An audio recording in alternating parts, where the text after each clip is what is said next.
Yo, what's going on, guys? How's it going? Day 4 of the return. I probably won't be able to keep up with these days, to be honest. I'm gonna record this video and completely forget.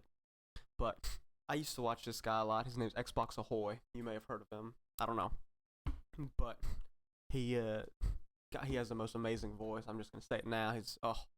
But he like goes into the history and details of certain aspects of video games, whether it be weapons or like items in the games, and just like explores the history of them and kind of goes into detail of how they are in the games, and I just really like that.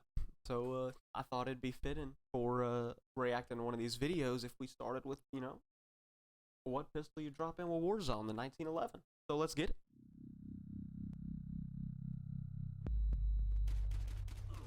The best designs are timeless. Si, senor. The wheel, light bulb, sliced bread. This weapon ranks among them. The M1911 Yes, is sir. an American semi-automatic pistol whose use spans over a century. So what set this weapon apart from early semi-automatic designs? How has it influenced later pistols? And how on earth has a wartime design remained so popular? Around the turn of the 20th century, the earliest self-loading pistol designs appeared. Did y'all see that intro? If y'all didn't, y'all should go back and watch it, because that was, mint. Jesus Christ. Anyway, let's continue. Inspired by Maxim's machine gun, weapons like the Borchardt C93 and Mauser C96 attempted to scale down a repeating mechanism into a handheld package. The first American to do the same was John Moses Browning, a legendary arms designer credited with many firsts. Amongst them was the first production handgun with a slide, the FN M1900. His semi-automatic pistol designs saw iterative improvements over the next decade. Let's go. Culminating in one manufactured by Colt and subject to trial by the US Army. 6 designs were submitted, but only 2 were in major contention. Ooh. A Savage Arms design providing a rival to Browning's. Uh-oh. Over an endurance test of 6,000 rounds, the Savage had 37 malfunctions. Eesh. The Colt had none. Ooh. Its superlative performance led to its official adoption in 1911 as the M1911. Roll credits. One of the weapon's defining traits is its caliber. 45 automatic Colt pistol. The rimless, straight-walled cartridge is designed for 2 things: reliable self-loading operation and stopping power. Ooh. The US military's earlier experience with 38 Long Colt revolvers had led to one conclusion for any future sidearm: nothing less than a 45 would do. Browning's design has been particularly influential. Many modern pistols follow its form and mode of operation.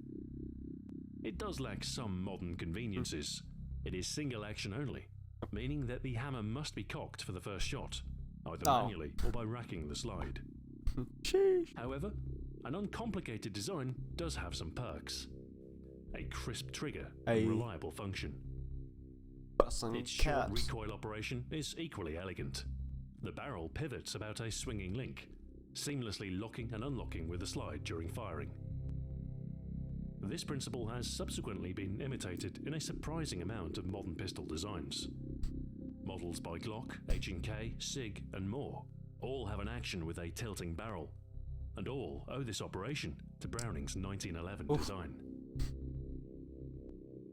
It's so cool to just see how some weapons just influence others, and I just think it's so cool. In the early 1900s, the US military was relatively small, a product of non-interventionism and reticence for war. However, the increasing scale of global conflict proved impossible to ignore, and with America's entry into World War I in 1917, a period of rapid military expansion followed. In response to wartime experience, the 1911's design was slightly revised as the M1911A1, principally to fix minor ergonomic gripes. The changes include a smaller trigger with smoother frame molding, and a longer back spur to prevent any painful interaction with the hammer while Yeah, firing. that was dog. The weapon really came into its own during World War II, with a huge ramp in production during this time. Nearly 2 million such pistols were procured by the war's end, plenty to go around, and enough to ensure surplus for years after. Unsurprisingly, the weapon turns up in World War II shooters quite often. Where American GIs are found, so too is the Colt. True to life, the weapon is shown as a sidearm, a comrade to weapons like the M1 Garand or Thompson. It's rare that it's given a prime role, but it's often at your side. Yeah, it's very true. Saving Private Ryan shoulders the blame for the popularity of World War II games at the start of the millennial decade. It was the Medal of Honor series that opened this trend, an attempt to recreate some of the moments a soldier might have experienced from a first-person perspective, with a full complement of wartime weapons, 1911 and all.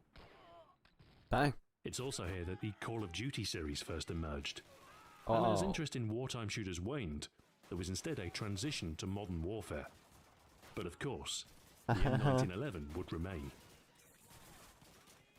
There was simply no hurry to replace it. Most modern pistols use a similar principle, and while there are lighter designs of a higher capacity, the 1911's bulk does help to tame the recoil of its powerful cartridge.